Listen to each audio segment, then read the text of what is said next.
Hola, muy buenas tardes. En nombre de Librería Bolivia, queremos darle la bienvenida a esta presentación de Las Calladas del Boom, de Evelina Gil. Para esta ocasión contaremos con la presencia de la autora, Evelina Gil, de Viviana Camacho y de Sara Becerril en los comentarios. Perdón. Bienvenidos.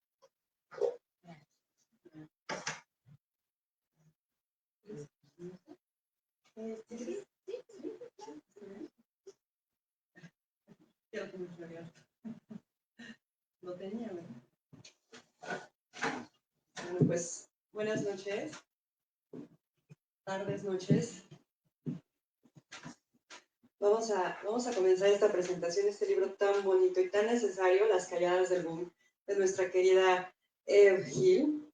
Estoy muy honrada de que me haya invitado a presentarlo el día de hoy y muy honrada también de compartir la mesa con Viviana, que es una persona que admiro muchísimo, que tiene toda la trayectoria del mundo. Y bueno, hace más o menos 8 años conocí a él. Me acuerdo que fuimos a la Feria Universitaria del Libro en Pachuca y pasamos por ti a tu casa. Y entonces, cuando íbamos en el camino, íbamos platicando como de literatura y de pronto sacó cosas como de manga. Y yo decía, ¿de manga? ¿Cómo creen? Eso es multifacética. Es multifacética, ¿no? Y entonces sacó, tiene un conocimiento súper vasto de una cantidad de cosas que, bueno, no se pueden imaginar, ¿no? Ahí me enteré que también había sido periodista, que ha trabajado desde el Universal hace muchísimos años. Yo te conocía también por sus crónicas, ahorita tiene, bueno, su columna, ¿no? De crónicas también, en donde ha ayudado a muchísimos autores. Yo de verdad, primero me leo el artículo, que es una delicia leer los artículos de él, y después cuando no conozco los autores, pues voy y los busco, porque hay algo muy padre en ella. Ella sí lee. O sea, hay escritores que no leen, ¿no? O hay columnistas que hacen reseñas de libros que no leen, pero se nota de inmediato que ella sí lo hace. Y la realidad es que desde el momento en que la conocí se me hizo pues, una mujer extremadamente inteligente, muy capaz. Me llamó muchísimo la atención todo lo que escribía. Y bueno, pues obviamente tenía muchas ganas de leer Las Calladas del Boom, ¿no? Escribí un pequeño texto para platicar del libro. Entonces, como te decía, dentro de tus reseñas, sí has descubierto historias maravillosas, gracias a tus letras, porque siempre han sido muy generosas al hablar de otros, al promocionarlos. Los promociona además sin dudar, con mucha tenacidad. Y además, no sé si han visto, pero ella tiene su lista de los mejores libros cada año, que es súper famosa esa lista, que serán 10, ahora son 20. Y es muy famosa en el medio porque es muy tenaz y es honesta y tiene mucho profesionalismo y eso se agradece muchísimo, ¿no? Y entonces, no solamente escribe así, sino su conocimiento le da como para pasar de un género al otro, ¿no? O sea, del periodístico al manga y al anime, ¿no? De las reseñas literarias al ensayo. Y es maravilloso el conocimiento, el estudio, la investigación que Eva ha realizado por años. Yo creo que este libro no es casualidad. Ella ya nos los cuenta en el prólogo, pero no es casualidad. O sea, ya desde Evaporadas, Las chicas malas de la literatura, que es previo a Las Calladas del Boom, nos habla de mujeres geniales, que tenían unas vidas complicadísimas, algunos finales muy trágicos. Ese es un libro del 2015. Y desde entonces, cuando lo busqué, tenía este estilo que tiene aquí en Las Calladas del Boom, que es un estilo ágil, interesante, y es muy sincero que él tiene cuando habla de estos temas que me apasionan, ¿no? Ahora, hablando un poquito del boom latinoamericano, es muy interesante porque cuando ustedes buscan en Google qué es el boom latinoamericano, nos dicen, ¿no? Que fue un fenómeno literario y editorial que se dio entre las décadas de 1960 y 1970 y se caracterizó por la distribución mundial de las obras de jóvenes autores latinoamericanos. Ahora, tenía varias características, por ejemplo, las obras reflejaban la realidad social y política de la región, se diferenciaban de los modelos narrativos occidentales, predominaban las figuras literarias como metáforas y monólogos interiores, se usaban neologismos y juegos de palabras, y por lo general las historias no eran lineales, presentaban saltos en el tiempo y relatos con cronologías desordenadas. Y los autores destacados, esto es lo importante, del boom latinoamericano son Julio Cortázar, Gabriel García Márquez, Carlos Fuentes y Mario Vargas Llosa. O sea, sí, autores que todos conocemos, no autoras. Las autoras del boom latinoamericano eran las esposas de tal, ¿no? Era el amante de tal, era la hija de tal, era la amiga, ¿no? Así se conocían, ¿no? Es como cuando ustedes llegan a una reunión y no te dicen tu nombre, te dicen, ah, mira, mi esposa, y tú así. Como si nada más cumplieran esa función. Y es algo muy curioso porque el boom latinoamericano, pues no se dio tanto en Latinoamérica, sino se dio como en Barcelona.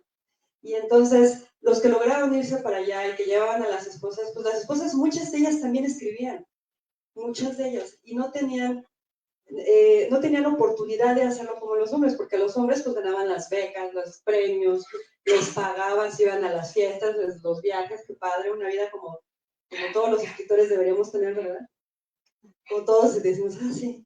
Los libros publicaban mucho además, publicaban muchísimo porque tenían tiempo de hacerlo, porque pueden escribir. Sin embargo, las mujeres tenían que, como suele suceder, ¿no? Lavar, planchar, cuidar a los hijos, adaptarse a nuevas costumbres, a nuevos países, atender a los maridos, a las fiestas y todo, y si podían, pues escribían, ¿no? Y las que podían, o sea, todavía un grupo más pequeño, pues publicaban. Por supuesto, hay quien publicó, como hace rato que comentaste, esta autora que publicó más de 100 novelas, la que tiene 4 hijos. No, del boom. Luisa Josefina.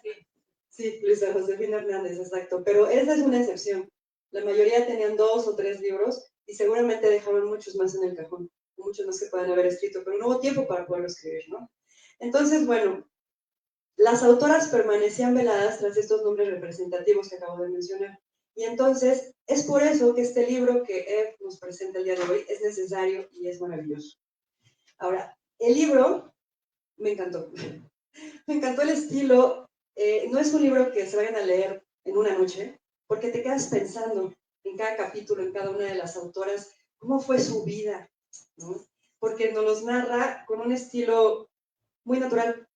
De pronto nos da algunas citas de las mismas autoras que tiene mucho que ver con lo que nos está contando en ese momento de su vida y cómo fue que comenzaron a escribir o a publicar. Pero te quedas pensando en cada una de esas y lo relees, ¿saben? Y le dan como otra lectura. Entonces, comienza con este prólogo donde nos narra por qué decidió investigar a estas autoras. Desenterrarlas de los estantes enmohecidos de las librerías, porque eso es real, ¿no? Ustedes van a las librerías y preguntan por las autoras. Digo, a lo mejor sucedió hace 20 años, hace 40, pero ahorita sigue sucediendo. Van a las librerías y en la parte de hasta atrás, ahí están, ¿no? O sea, sí hay, pero están enmohecidos hasta atrás, ¿no? Y también en este prólogo nos narra cómo el maestro, en cierta forma, ¿no?, la inspiró a buscar nombres de autoras que tuvieran una historia debajo de estos grandes nombres, ¿no? Siempre hay maestros así. Hay maestros inspiradores, hay otros que no tienen mucha vocación, otros que aman su profesión, etc. Pero hay un tipo que, queriendo desdeñar al género femenino, sin querer, inspira. Entonces, hacen todo lo contrario de lo que esperan con sus palabras que podrían ser lapidarias para los estudiantes, pero que a veces algo increíble sucede, y en lugar de eso provocan que queramos saber más de lo que ellos menosprecian. Entonces, desde las primeras líneas yo me sentí plenamente identificada con lo que decía. Como también tuve un maestro así, lo estábamos comentando hace ratito, y quizá todas las que nos dedicamos al arte tuvimos un maestro así. Entonces, este libro es un encuentro íntimo con la escritura de estas maravillosas mujeres, pero también con Eve y con sus motivos. Con Eve la escritora, Eve la estudiante, la rebelde, la investigadora, todas las que mencioné, estas 20 mujeres, creo que también tienen un poco de ti. Y a la vez, entre ellas, pues se reconocen porque tienen esta huella de dolor parecida, que es la invisibilización del campo literario por omisión de la crítica u otras cuestiones sociopolíticas o personales. Es, por tanto, una deuda histórica que resuelve con estos 20 ensayos sobre 20 maravillosas escritoras que al leer sí sentí como si las reconociera. Es como cuando ves a viejos amigos, pero desde otra perspectiva. Y este punto de vista que él tiene es maravilloso porque las muestra tal cual son. O sea, no las victimiza, por ejemplo. Nos cuenta su vida personal, cómo se entrelazan con la literatura, cómo nacen de ellas las letras, de sus problemas, de sus familias, de la contraposición a la sociedad. O sea, él lo hace, como les decía, tan natural, con un ritmo que fluye en medio de citas y de anécdotas que nos adentran en la intimidad de estas autoras. Por lo tanto, nos ofrece esta mirada íntima a las experiencias, usando el poder de la palabra escrita para resistir al olvido. Y está increíble que las nombre, porque lo que no se nombra, se olvida. Es como si no existiera. Entonces, no hay duda de que las mujeres en la literatura han sido discriminadas a lo largo de la historia, pero con este libro se preserva la memoria y se afirma la existencia. No cabe duda tampoco que la experiencia de las mujeres en la literatura pues, ha sido muy distinta a la de los hombres y que es necesario rescatar la perspectiva.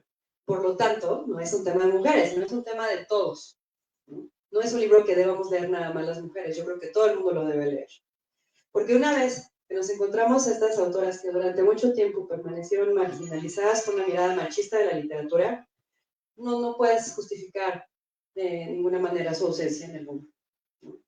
Es una lectura amena, es una lectura indispensable que reivindica los grandes referentes femeninos. Y yo te quiero felicitar, es un libro que me encantó, lo disfruté mucho y muchas gracias por haberme invitado. Gracias a ti. Gracias.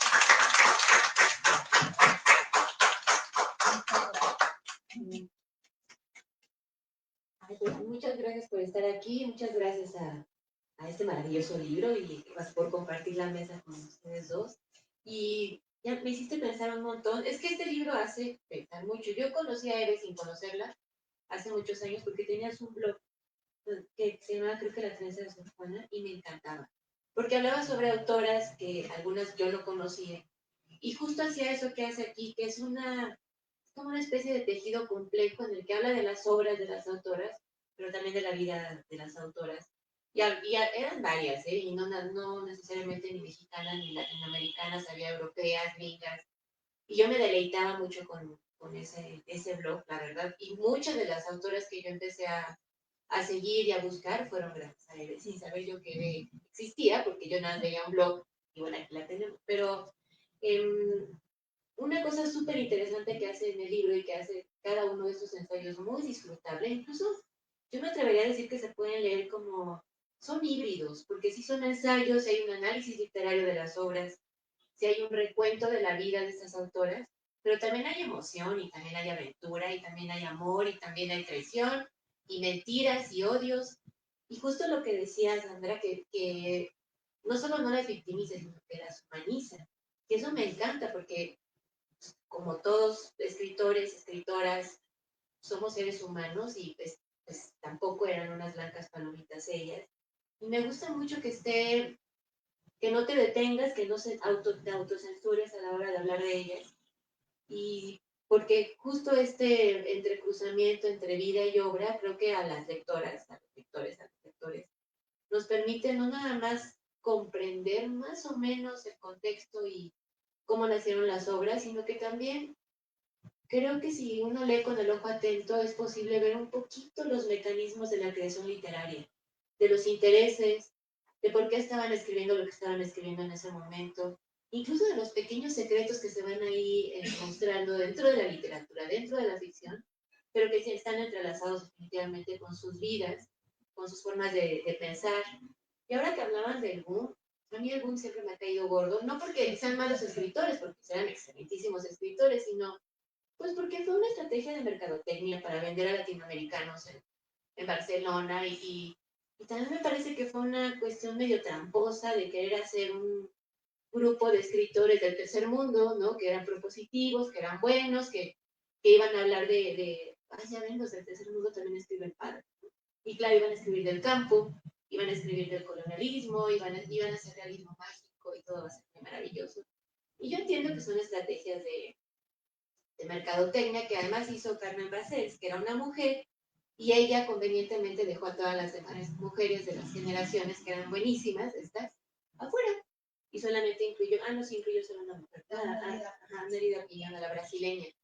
Y me parece muy curioso esto, porque también nos damos cuenta que en pues en este querer vender a los autores latinoamericanos, la principal instigadora fue Basels, ¿no? Ella fue la encargada, ella fue la agente de todos ellos, y no se preocupó por voltear a ver a las escritoras mujeres. Entonces, creo que también es un dato interesante. Y otra cosa que me encanta del libro es que yo me atrevo a sugerir que Eve tiene sus consentidas, porque hay textos en los que definitivamente se ve como una pasión de la autora y una riqueza de menciones de análisis de las obras de las autoras, de entrelazamiento con su vida, del propio contexto tanto de pareja como político, que yo digo, seguro estas son sus consentidas. Ella nos contará. Yo tengo las mías, mis consentidas, y además también hay como por ahí 4 o 5 que yo ni conocía. Y eso se agradece muchísimo porque también se convierte no solamente en un libro de disfrute y de placer, sino también en un libro de consulta. Porque a partir de aquí hay obras incluso de autoras que yo he leído, pero hay obras que no conozco y que Eve nos presenta aquí, y pues ya se me antojó leerlas. Entonces creo que es un libro que va más allá de la simple divulgación o el simple ensayo, y que también, como bien decía Becerril, que estamos conociendo a Eve a través de estas autoras también. Y yo también de pronto leí, ahí está. Y sí, claro, y esa aseveración, yo ya la he leído, le digo, no sé cómo piensa porque no soy ella, pero encuentro las conexiones y eso me parece muy gozoso y muy interesante. Y luego, otra, espérenme.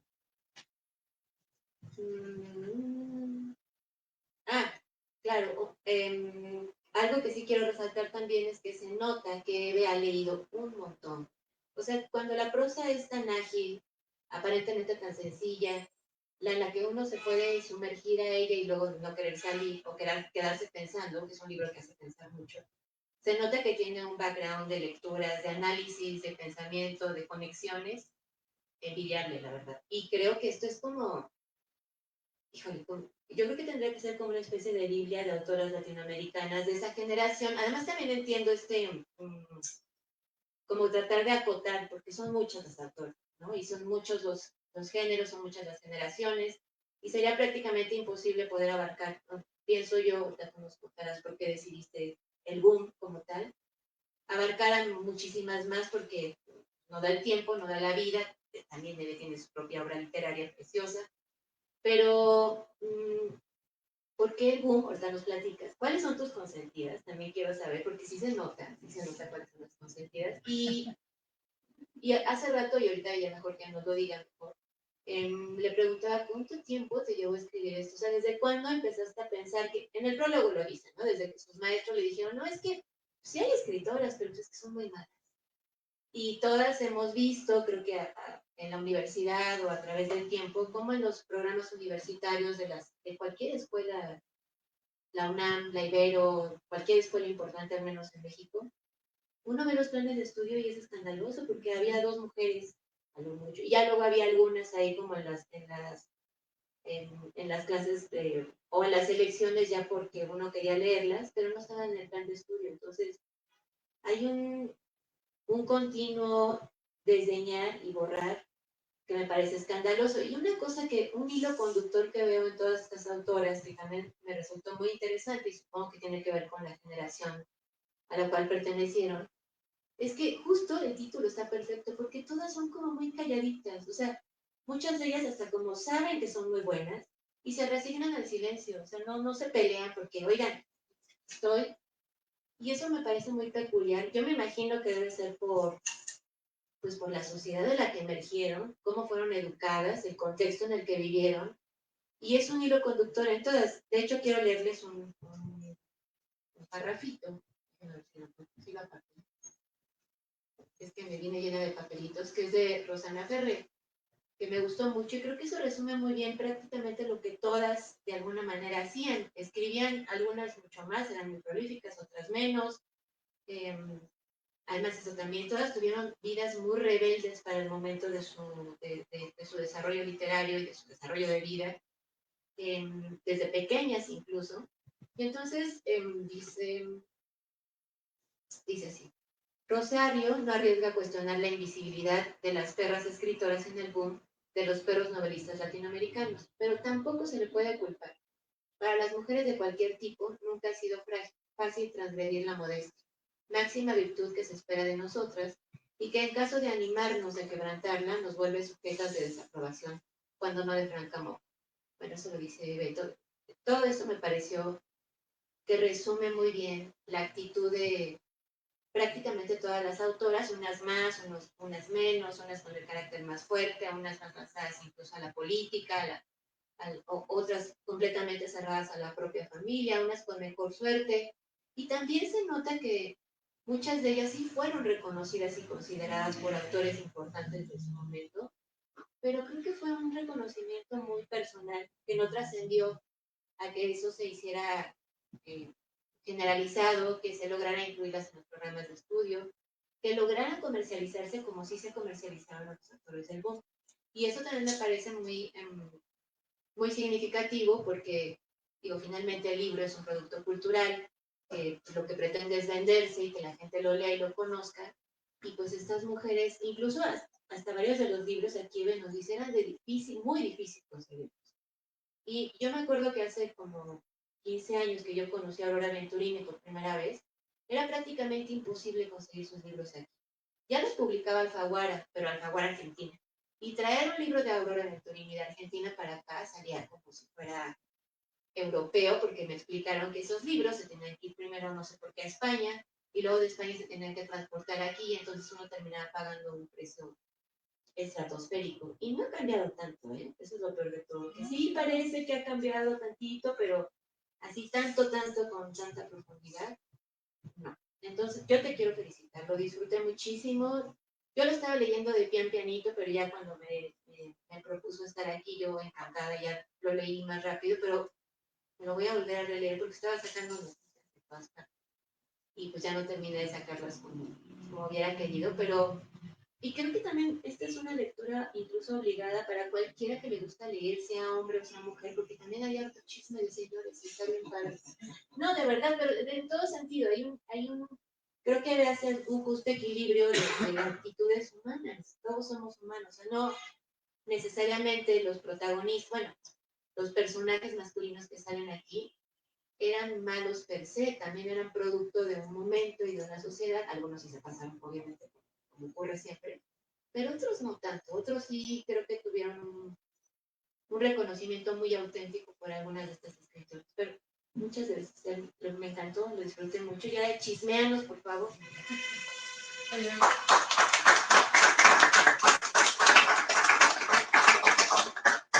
Antes de escuchar a la autora, yo también tengo una pregunta que hacer. O sea, en alguna entrevista que te hicieron, decía que tú habías elegido 50, ¿no? Habías investigado a 50 autoras. ¿Cómo llegaste a estas 20? No eran más de 50.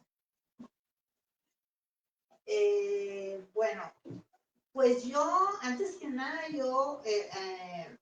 este libro no lo hubiera podido escribir sin la beca del Sistema Nacional de Creadores, porque como bien dice Viviana, muchos de los libros eran inconseguibles y los tuve que pedir a lugares recónditos, y hubo en algunos casos libros que en la librería local, me acuerdo de una librería de Bolivia que costaba 9 pesos el libro, dije, ay, qué barato, lo voy a pedir, y nada más por envío eran 3,500 pesos, o sea, ese tipo de cosas, ¿no? Entonces, si no hubiera sido gracias a esa beca, pude concretar este libro y el otro, porque hay otro que viene ahí, que no es igual, habla de lo mismo, pero no es igual. El otro es un ensayo que es más narrar la historia del mundo desde el punto de vista de las mujeres.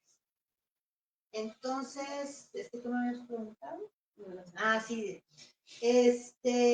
Decidí yo, como no quería hacer las calladas del boom 1 y las calladas del boom 2, o sea, porque ya, chale, dije yo no, que sea, o sea, lo quise hacer un poco más definitivo el asunto, pues me decidí por aquellas autoras que eran, en primer lugar, las que estilísticamente se acercaran más a los autores del boom o a lo que hacían los autores del boom, las que estuvieran más cerca físicamente, o sea, las que fueran amigas o que los hubieran tratado o que, pues sí, directamente amigas, porque muchas de ellas fueron amigas de autores del boom.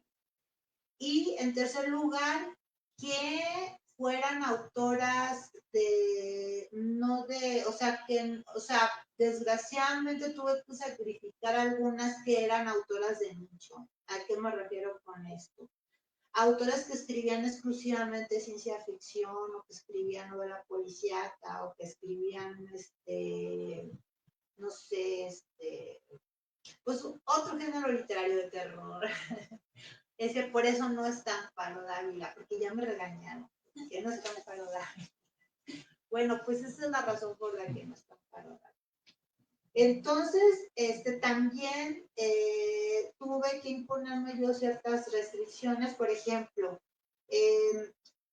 concretamente el boom señero, porque actualmente en los estudios actuales del boom no son, bueno, originalmente eran 5 autores, ahora son 4, pero ya los académicos ya armaron todo un universo de autores que son todos hombres, que no son miembros formales del boom, como sería el caso de Jorge Luis Borges, de Adolfo de Casares, de Juan Rulfo, de Juan Carlos Onetti, o sea. Y entonces yo me concreté a algún señero que son los 5 autores, porque yo quise incluir a José Donoso. Y entonces vi más o menos las fechas de nacimiento y las fechas en las que habían publicado sus primeros libros, y a partir de ahí también eso me sirvió para saber a qué autoras incluir. El más viejo del boom es Julio Cortázar y el más joven es Mario Vargas Llosa.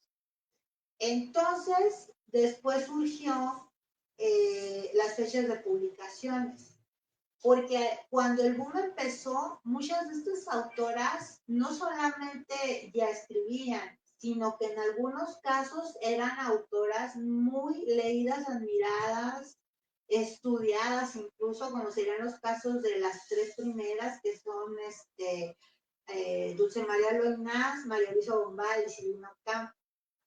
Entonces, por eso las incluí, a pesar de que ellas nacieron antes de 1914, porque ellas ya eran lo que eran cuando empezó el boom. Y sin embargo, y ni así las incluyeron en el boom, ¿no? Entonces, bueno, María Luisa Bombal, dicho por el propio Gabriel García Márquez, Gabriel García Márquez reconoce que María Luisa Bombal fue una de sus grandes influencias. Y así como Juan Rulfo reconoció que Clarice Lispector era una de sus grandes influencias. Entonces, hasta influencias literarias de estos hombres eran. Entonces, oficialmente la que vendría encajando en el boom por edad sería Armonía Sommer, que nació en 1914. Entonces, ella también escribía una especie de realismo mágico, pero un realismo mágico más sórdido. No era el realismo mágico de ese realismo mágico de María Luisa Bombal, sino un realismo mágico muy sórdido, que hablaba a veces de cosas como La mujer desnuda, que es una novela bastante pesada no para leer es un deleite, pero tiene hasta como mezcla ahí como del libro de terror también. O sea, de una mujer que decide cortarse la cabeza para ser libre y va por el mundo sin cabeza. Pero es un libro, yo lo siento como que es un libro medio filosófico, no sé. Entonces, lo mismo ocurrió para cerrar el libro. Tendría que haber cerrado con... ¿Quién es la penúltima? La penúltima es Marvel Moreno. Tendría que haber cerrado con... Es que no. Ya no sé, ya no conozco ni mi propio libro. Tendría que haber cerrado con Alba Lucía Ángel, porque ella nació el mismo año que nació Vargas Llosa. Entonces decidí incluir a 2 más, que son Marvel Moreno y Cristina Poli Rossi, porque ellas formaron parte del boom, aunque no como yo hubiera querido. Marvel Moreno fue esposa de Pino Apuleyo Mendoza, que era el mejor amigo de Gabriel García Márquez. Y cuando Pino Apuleyo Mendoza escribe una biografía sobre García Márquez, por alguna extraña razón le dedica todo un capítulo a Marvel Moreno. Digo, gracias por todos los datos que me aportó, pero yo me enojé muchísimo porque habla de ella como si fuera una feminista loca. O sea, es muy insultante el capítulo. Y luego dice, ¿qué fue de aquella mujercita de la que me enamoré, tan dulce, tan buena, tan que me planchaba mis camisas? Pues, ¿qué fue de ella? Pues que se hartó, simple y sencillamente, ¿no? Y entonces, por eso incluí a Marvel, y a Cristina Peri Rossi la incluí. Ella era extremadamente joven cuando el boom. pero ella empezó, publicó su primer libro a los 25 años, así que sí me servía para el libro. Y ella fue amiga entrañable de Julio Cortázar, y bueno, un chisme literario. Fue el gran amor de la vida de Julio Cortázar, aunque nunca pudieron tener ningún tipo de relación porque Cristina era lesbiana. Que me da un poco de pena luego tener que aclarar, pero bueno. Entonces,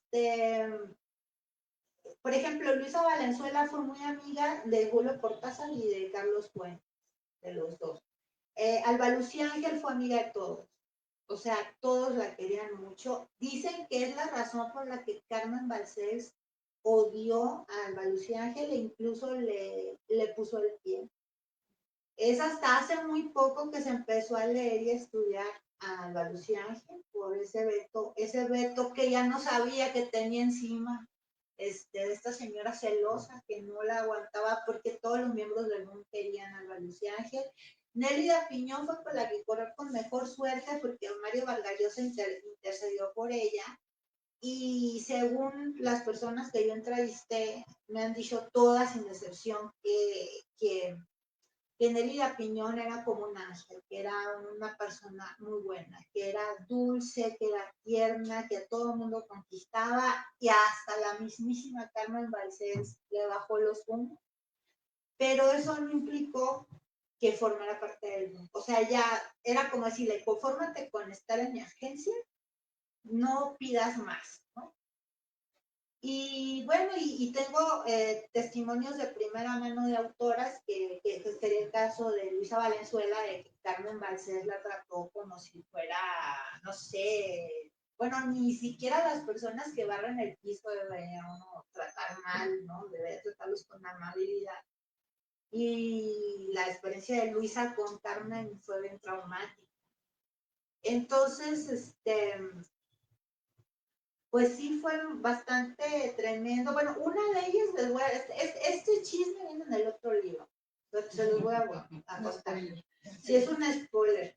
Elena Poniatowska me platicó que ella sí la buscó, esta Carmen Balcells, pero la buscó, bueno, después cuando leyó La noche de Tlatelolco, la buscó, pero como que Carmen Balcells lo que le gustaba de Elena era pues la historia que tiene ella detrás, de que ella es princesa y que es descendiente de reyes y todo eso, era como un poquito como para subirse el cuello.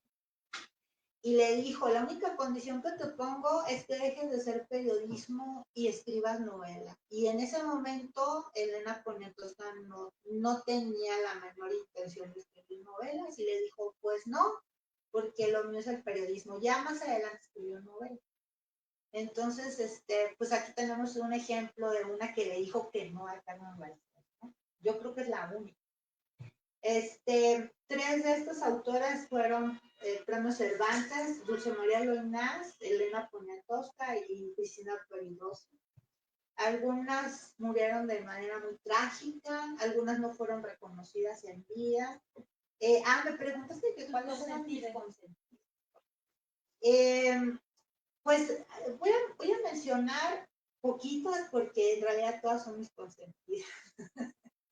Voy a mencionar poquitas y voy a mencionar por qué son mis consentidas, porque algunas lo son porque incendiaron mucho mi imaginación y otras lo son porque me vi reflejada en ellas. En el caso, por ejemplo, de María Luisa Bombal, que también en Cuernavaca me preguntaron, si pudieras escoger a una sola de estas autoras, ¿cuál disfrutaste más escribir? Y yo le dije, no, pues María Luisa Bombal, ¿no? Que tiene una historia muy, o sea, que ni el mejor novelista del mundo se le hubiera ocurrido a la historia de María Luisa Bombal. Existe hasta una película de ella que se llama Bombal, pero ya no la encuentro en ninguna parte, yo la vi hace como 20 años. Entonces, ella era una mujer muy refinada, estudió en la Sorbona, que para su época era, o sea, una mujer latinoamericana, doctora de la Sorbona, era así como marciano, ¿no? Y luego,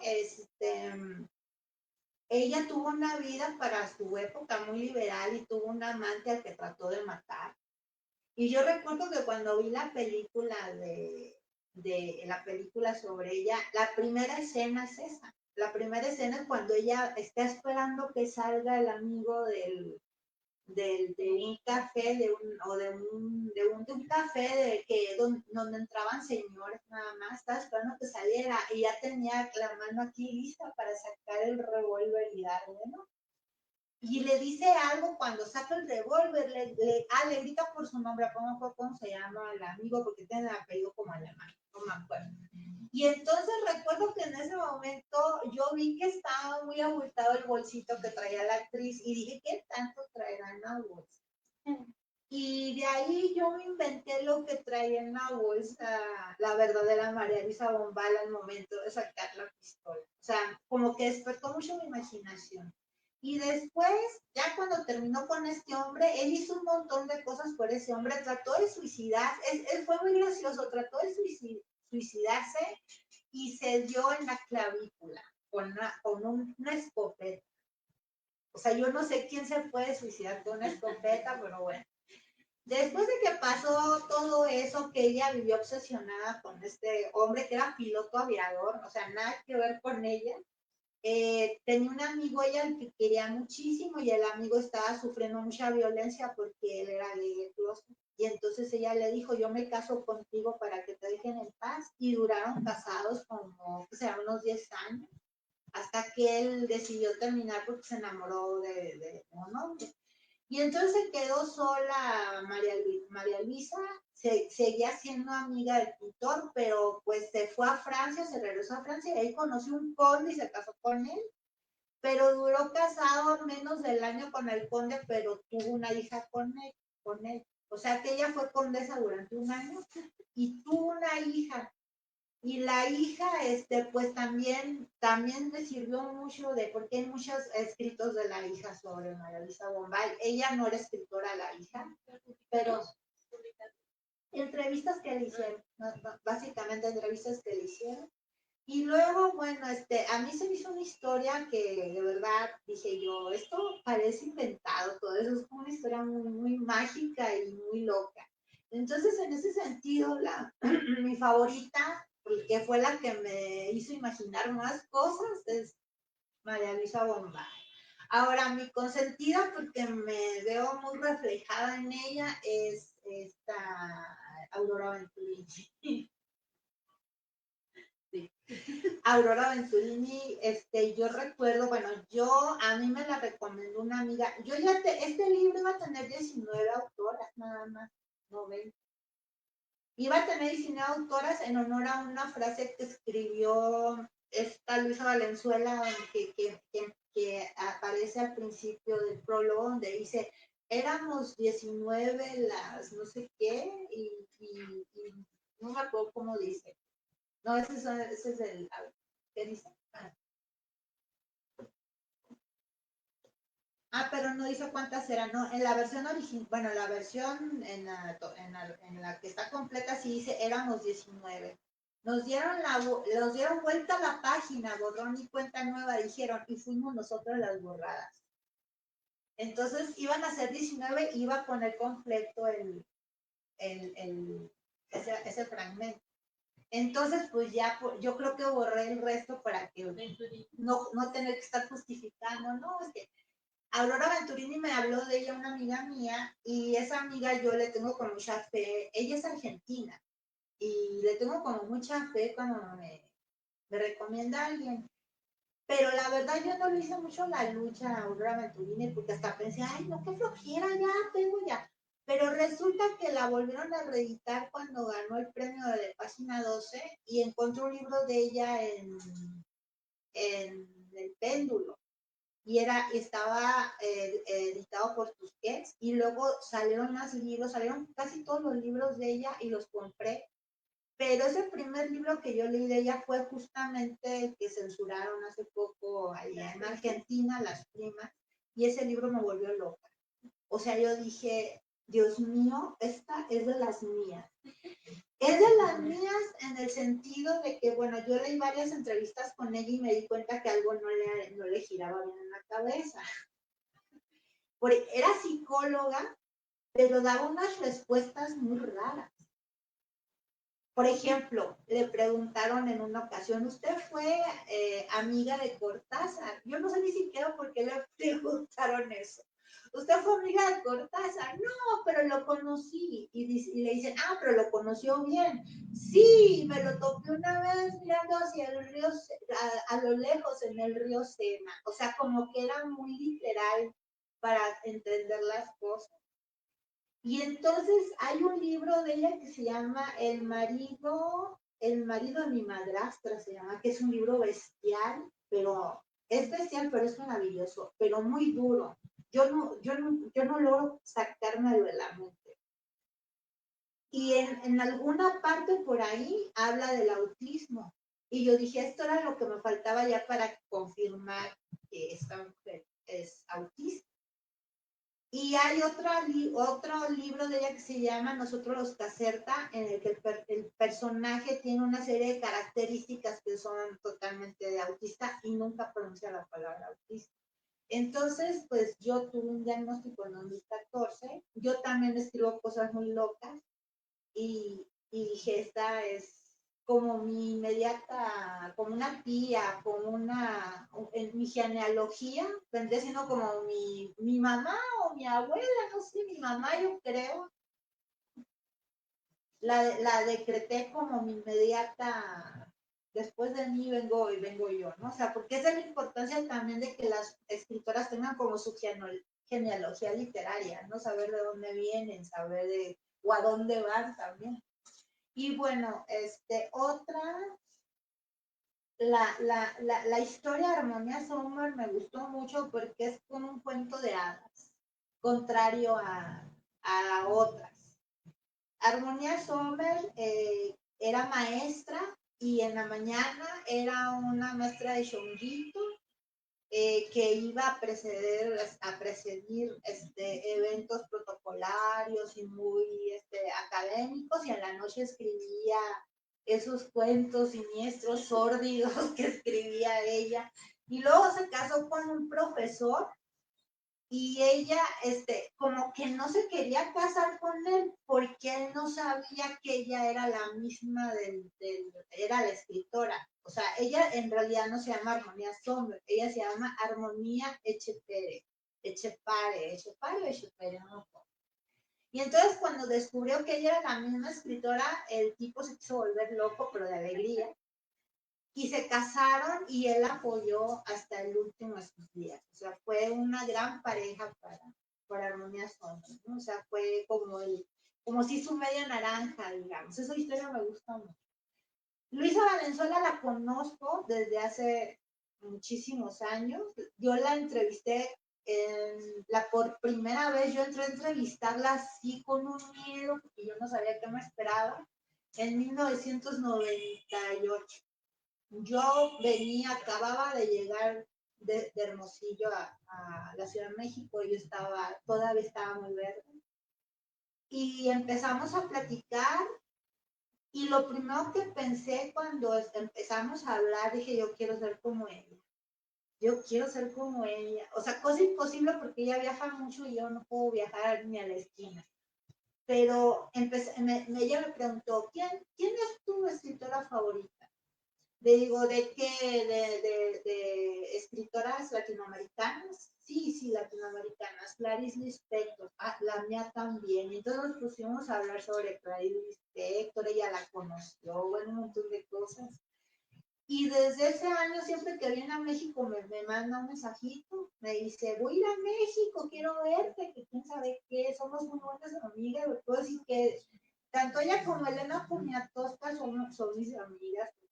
Bueno, a Elena le digo, ¿puedo ir a tu casa, Elenita? Sí, creo que sí. O no, yo no puedo mañana. O sea, tenemos mucha confianza. Y esas amistades nacieron sin yo, o sea, yo no hice nada para que nacieran ellas. Vinieron a mí y ellas decidieron ser mis amigas. O sea, porque, bueno, uno no espera, uno siempre tiene miedo de conocer a alguien que admira y que te decepciona. Me sucedió una vez en la vida me sucedió. No voy a decir quién. No voy a decir quién. Mi esposo. Yo admiraba mucho a esa persona y me trató súper bien. Y dije, me sirvió como de lección para decir, ya no voy a idealizar a nadie. Y ya no me volvió a suceder algo tan feo. Yo me acerco muy sigilosamente a la gente y por lo general he sido muy bien tratada. Bueno, yo al único escritor del boom que conozco y que he entrevistado 3 veces, no una, 3 veces ha sido a Mario Vargas Llosa. Y a mí me da mucha risa porque yo no sé qué clase de memoria tendrá ese señor que siempre que me ve me dice, ¿cómo estás? Yo no digo, es que ha de tratar como a 10,000 gentes todos los días, ¿cómo se puede acordar de mí? Y luego la tercera vez que me vio fue cuando ganó el Nobel, nos vimos, era una, ¿cómo se llama? Era una rueda de prensa vía satélite, porque todavía no se usaba el Zoom, era otra cosa. Y era una pantalla gigante y nada más hicieron una rifa de 5, porque eran como 30 periodistas y rifaron a 5 que le hicieron una pregunta, ¿verdad? Yo sé yo que rifara. Y en ese momento yo tenía el cabello teñido de rubio y era muy diferente a como él me había conocido. Entonces cuando me acerqué, le dije, buenas tardes, señor Vargas Llosa. Ya me iba a presentar cuando él me dijo, qué gusto verla. Entonces dije yo, ¡ay, ese señor qué memoria tiene! ¡Qué miedo! Y a García Márquez lo conocí a lo lejos, así como Laura Venturini conoció a Cortázar. Mi esposo y yo estábamos afuera de la librería Gandhi y vimos salir a un señor cargado de libros y detrás de él un bolón de gente y el pobre venía haciendo así con el, no, por favor, firmemos su libro, lo vi, dije, ¿y no es García Márquez? Dije, sí, es García Márquez, venía huyendo de sus fans. A ese nada más lo conocí huyendo de sus fans, nada más. A Carlos Fuentes ni a los otros, a Julio Cortázar menos. Entonces, pues no sé si con eso respondo tu pregunta. Bueno, Elena Garro, en algún momento de mi vida, hasta una vez hubo una persona que me dijo, eres como la Garro en el sentido de que era medio hija de la pisada. Hasta tiene las mismas iniciales. Y yo dije, ay, digas. Pero eso ya fue hace muchísimo tiempo. En algún momento de la vida yo la tomé como modelo, decía, a mí me gusta decirle sus verdades a la gente, pero a mí no me salió bien. Bueno, ella tampoco, pero yo no podía huir a París. Entonces mejor dije, ya no vuelvo a cantarle eso.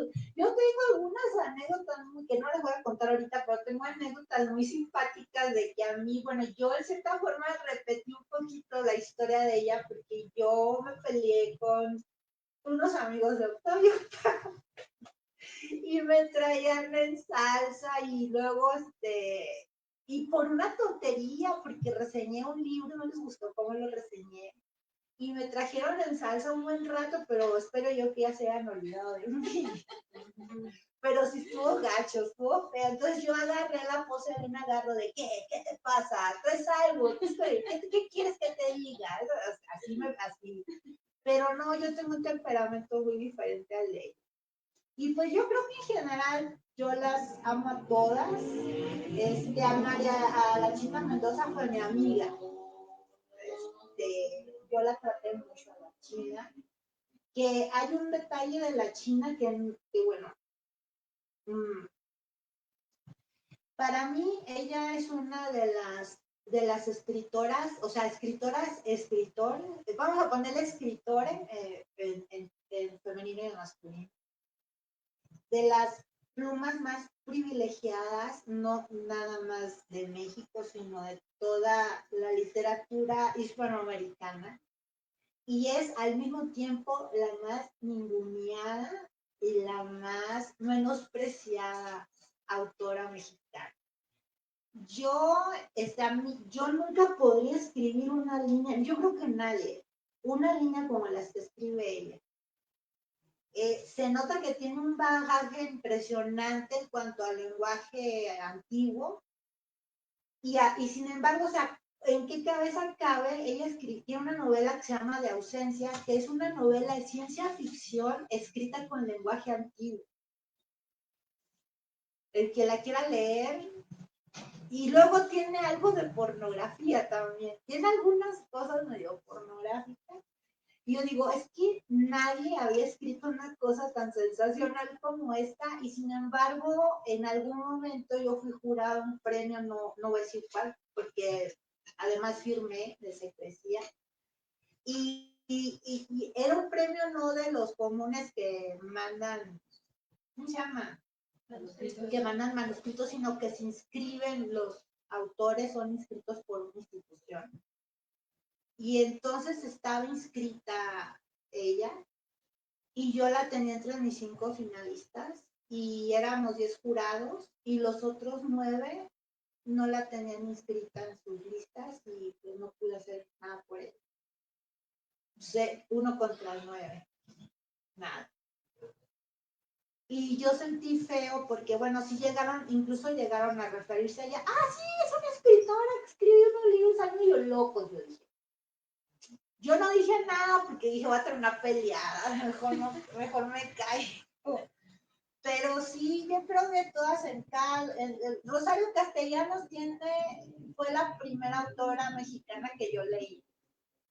O sea, esa es la primera autora mexicana que cayó en mis manos. Bueno, Mujer que sabe latín fue el primer libro que yo leí a los 19 años de autoras mexicanas. Pues ya había leído, digo, hay que aclarar porque no así, mira, ya había leído a Jane Austen y a las hermanas Bronte y a todas esas, pero mexicanas fue la primera que leí. A Rosario, y fue ese libro, no sé si sabe la. Entonces, de alguna manera, bueno, y Inés Arredondo es semipaisana mía porque mi familia es de Sinaloa, aunque yo nací en Sonora por accidente, pero mi familia es de Sinaloa. Entonces, bueno, Marvel Moreno, pues Marvel Moreno, hay una anécdota de ella que me ocurrió a mí. Cuando la vi, dije, no pues, o sea, pero estaba en esa sensación de decir, chale, no soy la única a la que le ha pasado eso. Ella, ya es lo último, para que no se me aburra.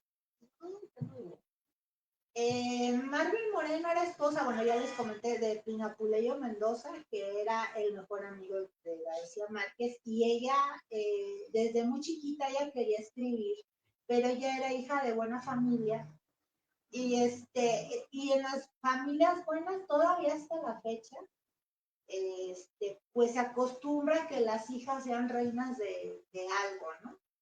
Que del maíz, que del olivo, que no sé. Y esta muchacha pues pasó por todo eso, ¿no? Entonces cuando ella finalmente escribió un libro, que era una colección de relatos, su esposo, la de una editorial local de ahí ¿cómo se llama? Barranquilla. Y por alguna extraña razón, ese libro salió asquerosamente mal, con una portada horrible, lleno de faltas de ortografía, donde debería venir quién era la autora, no decía nada. Bueno, ella lloró, se sintió muy mal. Bueno, yo cuando leí eso,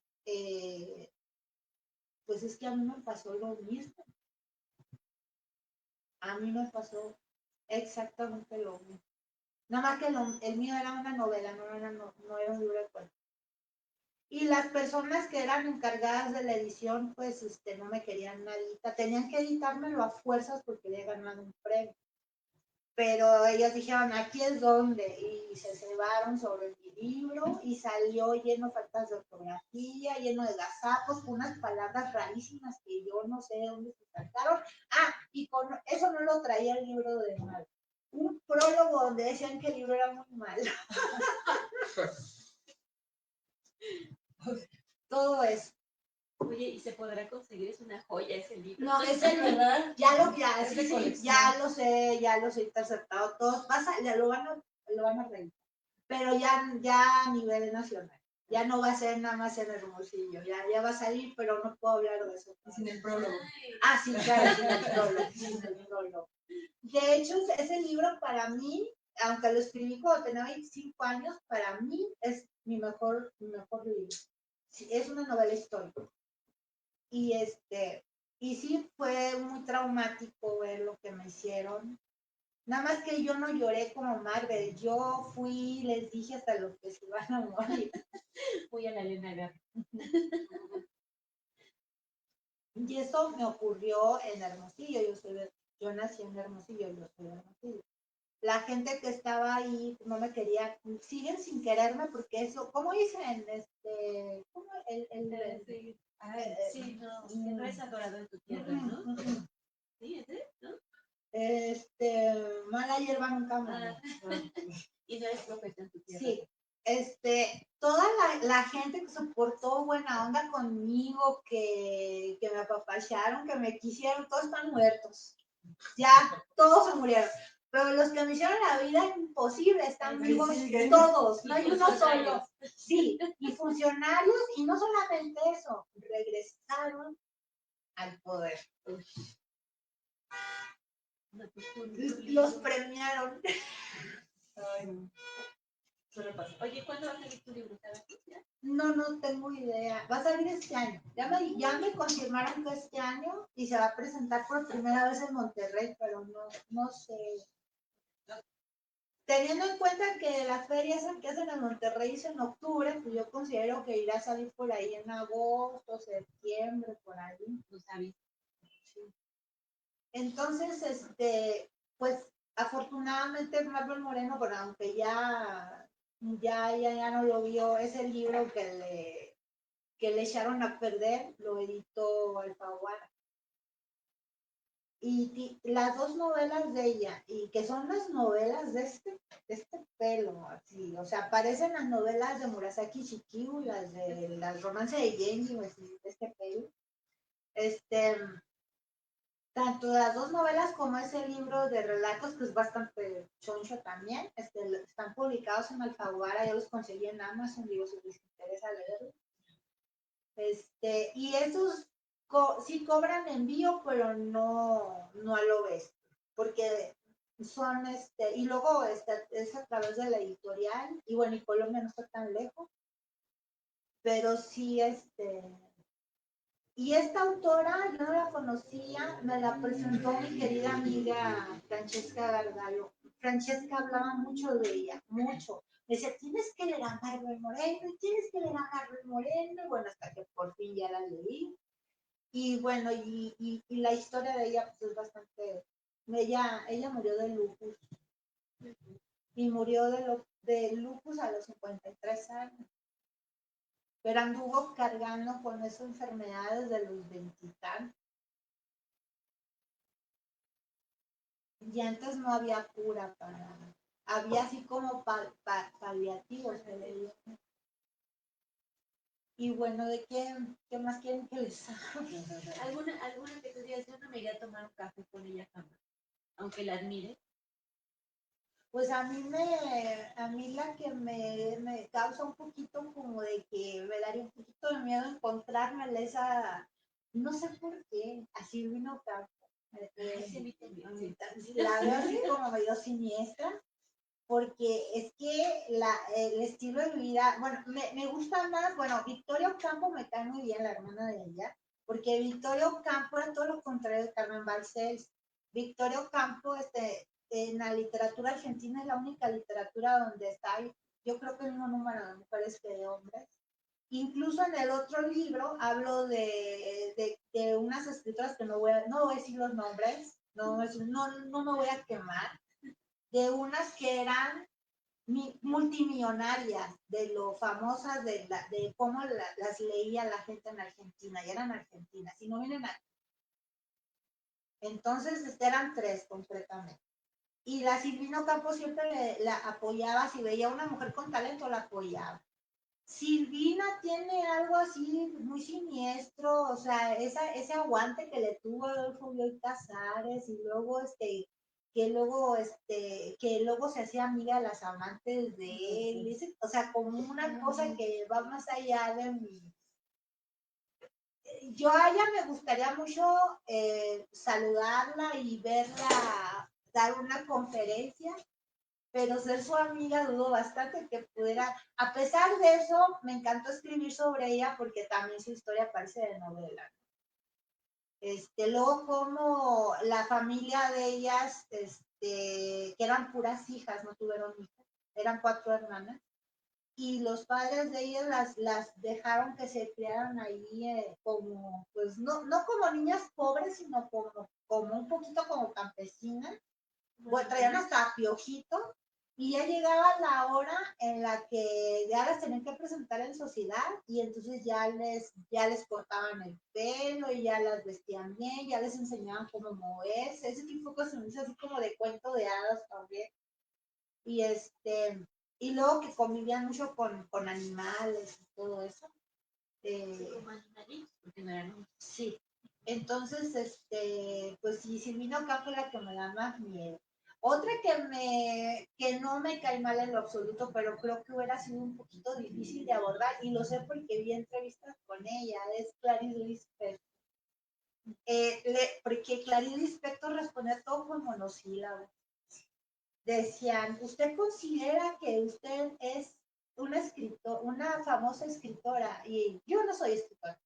Así. Pero ¿cómo? Si usted tiene 9 libros publicados. Pues no sé, dice, pero yo a eso no le llamo ser escritor, soy otra cosa.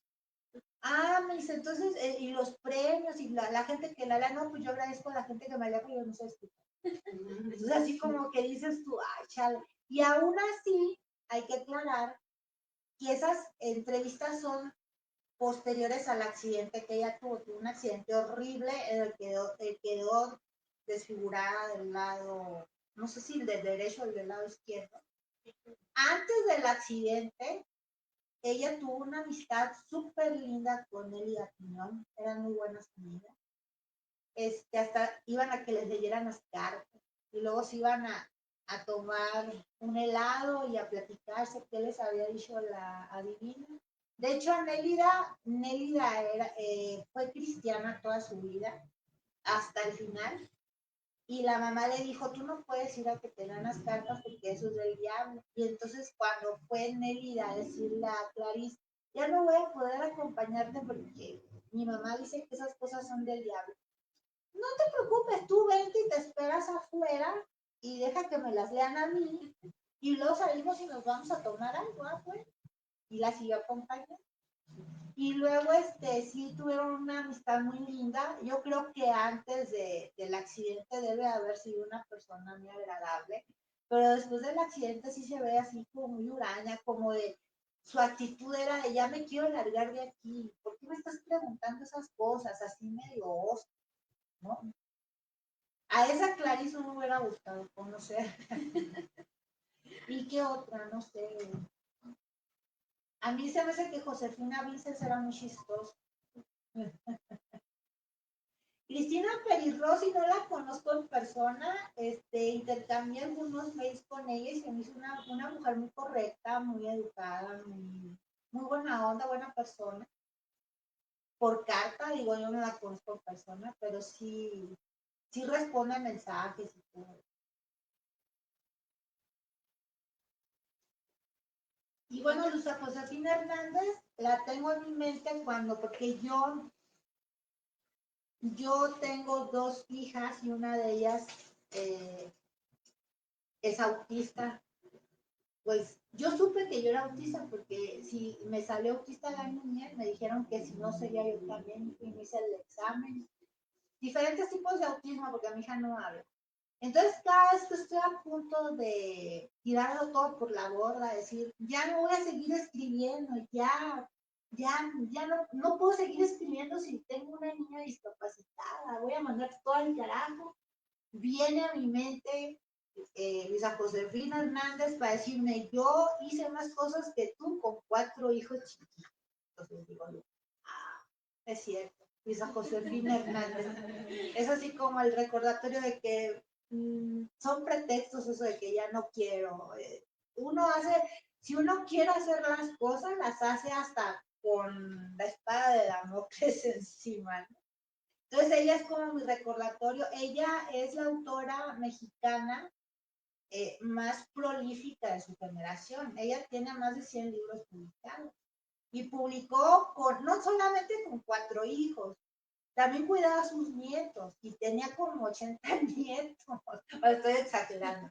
Tenía como 10, 12 nietos y con los nietos también escribía. Entonces digo yo, bueno, si ella pudo, ¿por qué las demás no van a poder?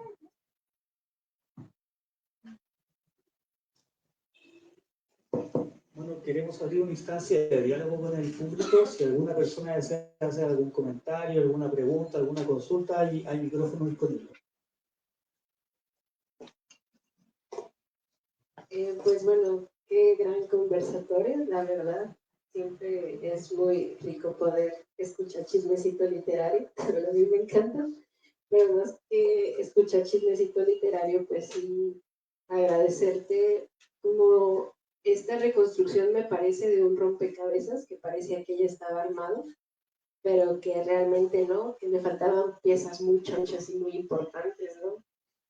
Entonces, la forma de cómo se puede reconstruir una historia a contracorriente y cepillarla así, y encontrar pues estas mujeres con vidas tan increíbles que justo no es como decir que los escritores no las tuvieron, pero el lado femenino siempre tiene algo de caótico que a mí me parece maravilloso, ¿no? Entonces, pues sí, también las tres, pues escritoras, y es también como muy importante justo reconocer que sí fueron borradas, pero que se está haciendo un intento por volverlas a escribir, ¿no?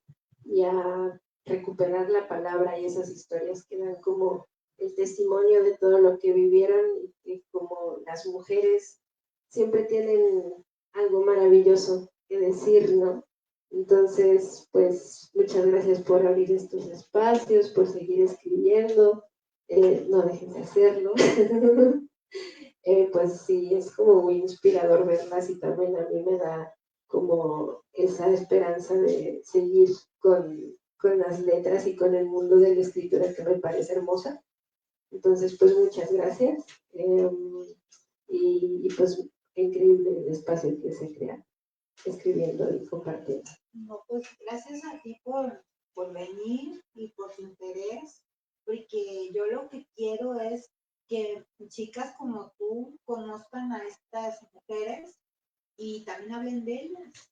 Es lo que bueno, en aquella época pues yo era la chiquilla, pero yo no quiero ver a otra chica como yo lo era en esa época, estarse preguntando cosas que hasta te distraen de cosas más esenciales. O sea, ¿por qué tienes que estar preguntándote por qué no hay mujeres? O sea, se siente uno como si tú no pudieras llegar a hacer lo que hacen los hombres, que a mí me pasó. Y tenía maestras mujeres que me decían que yo nunca iba a hacer nada, que ni me hiciera ilusiones, que a esa escuela, si bien me iba a salir como maestra. Y yo hasta me acuerdo que una le dije, bueno, si es maestra como usted, prefiero no estudiar nada, la verdad. Sí, yo era muy contestona. Entonces, sí me interesa mucho que lo lean. Estas chicas a las que he estado leyendo que se quejan exactamente de lo mismo, de que en la carrera de letras no leyeron mujeres. Pues yo quiero que aquí las conozcan y que en un futuro, espero que no muy lejano, pues estas mujeres sean lectura obligatoria. Ojalá. ¿Alguna otra pregunta, consulta, comentario? Aprovecha.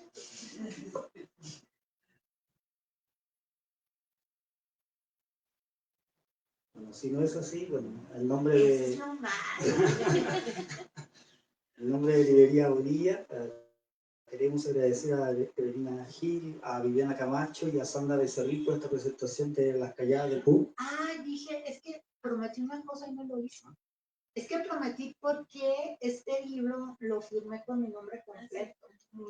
No lo había, voy a explicar rápidamente y luego ya los después.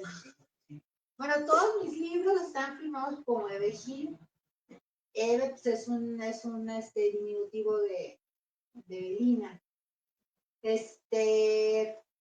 Yo pasé por unas, bueno, después del libro que salió y que traía el prólogo maldito y todo, después de ese libro, el tercer libro, ya yo le pedí al editor, mi tercer libro se llama Requiem por una muñeca. Entonces yo le pedí a mi editor que me pusiera Evejín. Me sentía como que de algún modo iba a ser otra persona. O sea, me sentía muy mal por lo que había pasado con el otro libro. Y ese editor era Juan Domingo Argüelles, que todavía le tengo un gran cariño.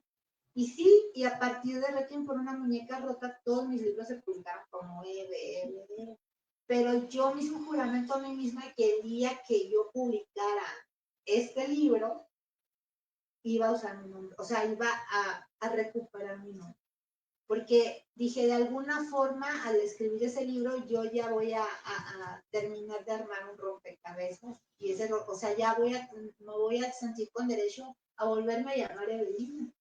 Y entonces la razón por la que este libro, no sé si los siguientes, porque tengo dudas porque me siguen diciendo Eva. Entonces yo creo que va a ser el único que va a firmar con mi nombre.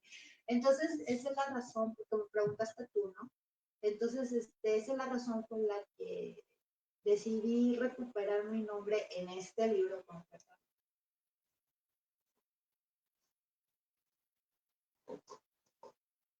Bueno, agradeciendo en este caso a la autora y las presentadoras, al público acá presente. Hay ejemplares también del libro sobre el mostrador por si les interesa. Muy buenas tardes. Un aplauso a